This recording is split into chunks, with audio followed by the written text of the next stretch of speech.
Hi friends, இன்றைக்கி நம்ம பார்க்க போகிறது என்டிகே வெஸ்ட் டிவிகே. அதாவது 2026 எலெக்ஷனில் யாருக்கு வாக்குகள் அதிகமாக கிடைக்கின்றது நம்மளோட கருத்துலேருந்து பார்ப்போம். அதாவது அண்ணன் சீமன் என்டிகே அவர்களை பற்றி சொல்லணும்னா தமிழ்நாடு தமிழருக்கேன்னு கொள்கையில் அவர் தான். அதாவது தமிழ்நாட்டை யார் வேணாலும் வந்து வாழட்டும்பா, ஆனால் தமிழ்நாட்டை ஆள்றது ஒரு தமிழனாக இருக்கணும்னு சொல்கிறவர். இன்ன வரைக்கும் இயற்கைக்கும் மரங்களுக்கும் மாநாடு நடத்தின ஒரே தலைவர் அவர் தான். எண்ணற்ற பிரச்சனைகளுக்கு அரசியல் சார்ந்த விஷயங்களுக்கு குரல் கொடுத்தவர், மக்களில் ஒரு ஆளாக நின்றவர் அண்ணன் சீமான்.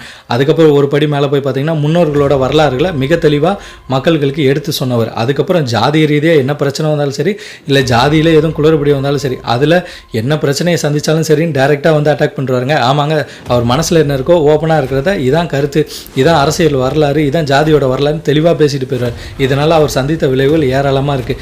இப்படி ஒரு பக்கம் கொள்கை கோட்பாட்டு உடையவருக்கு எண்ணற்ற இளைஞர்கள் அவர் வழியில் ஃபாலோவர்ஸாக வந்துக்கிட்டு தான் இருக்காங்க. அன்றைக்கி 1% இருந்தவர் இன்றைக்கி 6% வாக்குகள் வாங்குற அளவுக்கு கணிசமாக கூட்டிக்கிட்டே தான் போயிட்டு இருக்காரு. இப்படி போயிட்டு இருக்கவர்கிட்ட தான் திடீர்னு நம்ம தளபதி வந்து அரசியல் என்ட்ரி ஆகிறாரு. ஆமாங்க, நம்ம தளபதி விஜய் அவர்கள் டிவிகேல அரசியல் தலைவராக வராரு. அப்படி வரும்போது அவரோட கொள்கை கோட்பாடை மக்கள்கிட்ட வந்து மாநாடு மூலியமாகவும் ரோட் ஷோ மூலியமாகவும் சொன்னார். என்ன சொன்னார்னு பார்த்தீங்கன்னா, பெண்களுக்கும் குழந்தைகளுக்கும் முதியோர்களுக்கும் இளைஞர்களுக்கு வேலை வாய்ப்பும் தமிழகத்தில் வந்து வறட்சி இல்லா மாநிலமாகவும் வறுமை இல்லா மாநிலமாகவும் மாற்றுறது தான் என்னோட முதல் ப்ரையாரிட்டின்னு சொன்னார்.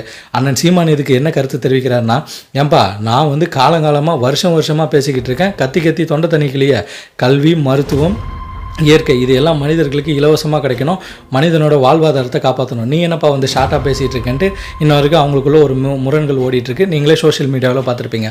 ஆனால் வாக்கு சதவீதம் யாருக்கு கூட போகுதுன்னு நம்ம எப்படி கண்டுபிடிக்கிறதுன்னு பார்த்தீங்கன்னா, ஒரு விஷயத்தில் கண்டுபிடிக்கலாம். ஏன்னா மக்கள்கள் நம்ம தானே.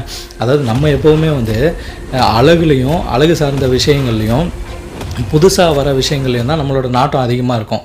இப்படி நாட்டம் அதிகமாக இருக்கும்போது நம்ம வாக்கை யாருக்கு செலுத்துவோம்? ஈஸியாக இத்தனை வருஷம் அவருக்கு போட்டோம், இந்த வாட்டி இவருக்கு போடணும். ஸோ மேக்ஸிமம் ஆஃப் வாக்காளர்கள் வந்து புதுசாக வர இளைஞர்களும் சரி என்ன பண்ணுவாங்க, ஃபேஸ் வேல்யூ பார்த்து தான் ஓட்டுகள் அதிகமாக கொடுக்க வாய்ப்பு இருக்குது. ஸோ இந்த வாட்டி டிவிக்கே, அதாவது தளபதி விஜய் அவர்களுக்கு வாக்கு சதவீதம் என்டிகேவோட 1% கூடி இருக்கிற வாய்ப்புகள் அதிகமாக இருக்குது. ஏன்னா நாம் தமிழர் கட்சியில் வந்து நாங்கள் வந்து யார் கூடயும் கூட்டணியே கிடையாது, எங்களோட கூட்டணி டைரெக்டாக மக்களோடன்னு சொல்லிட்டாங்க. ஆனால் வந்து விஜய் அவர்கள் இன்னும் கூட்டணியை பற்றி பேசலை.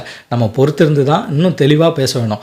இதை பற்றி தெளிவாக பேசணுமா, முழு காணொலியாக போடணுமா, நம்ம கமெண்ட் பாக்ஸில் சொல்லுங்கள். முழு காணொலியாக போட்டிருப்போம். அதாவது திமுக, அதிமுக, டிவிகே, என்டிகே இது எல்லாத்தையும் பற்றி விரிவாக யாருக்கு என்ன வாக்கு சதவீதம் வரும், எப்படி இந்த கட்சிகள் மோத போகுதுன்றதை நம்ம விரிவாக பார்க்கலாம். ஓகே ஃப்ரெண்ட்ஸ், பாய். ஷேர் பண்ணுங்கள், சப்ஸ்கிரைப் பண்ணுங்கள், லைக் பண்ணுங்கள்.